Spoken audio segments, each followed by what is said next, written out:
Cancellation or curiosity. Where are things landing for you these days when it comes to the use of AI tools in creative endeavors? I'm wondering because I see a lot of momentum and calling out online these days for people to shame and cancel artists for using these tools.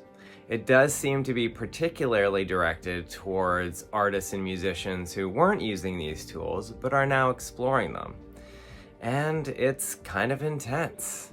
I find it sad. Cancel cultures can get pretty ugly. It's especially concerning now that AI is advancing and it's becoming a lot more difficult for people to differentiate what they think is AI art and what isn't. I'm sure you're seeing a lot of examples about this online already. This has happened to many artists I know, and myself included. So here's my story with that.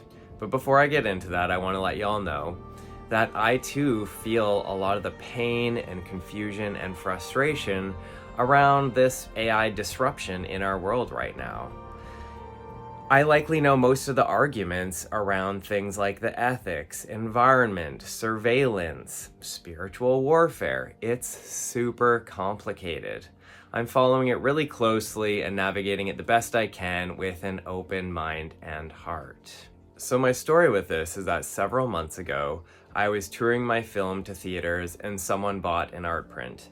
And then they later wrote me an email describing how they were really upset and disappointed that they later realized it was an AI-generated image.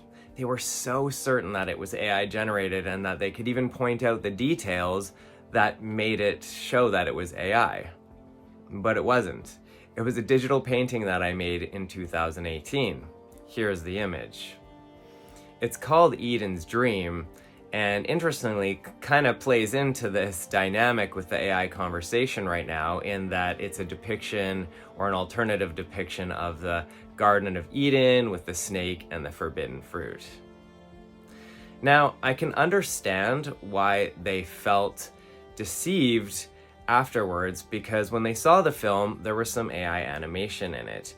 And I talk about my process, but I hadn't disclosed the use of AI. And that's because it honestly hadn't even occurred to me at that time, because it hadn't even really been a part of my creative process pretty much until that moment when I made a new edit of the film and animated what was previously stock images, more like a slideshow presentation. And so they suggested that I add a disclaimer and a segment to the film talking about AI.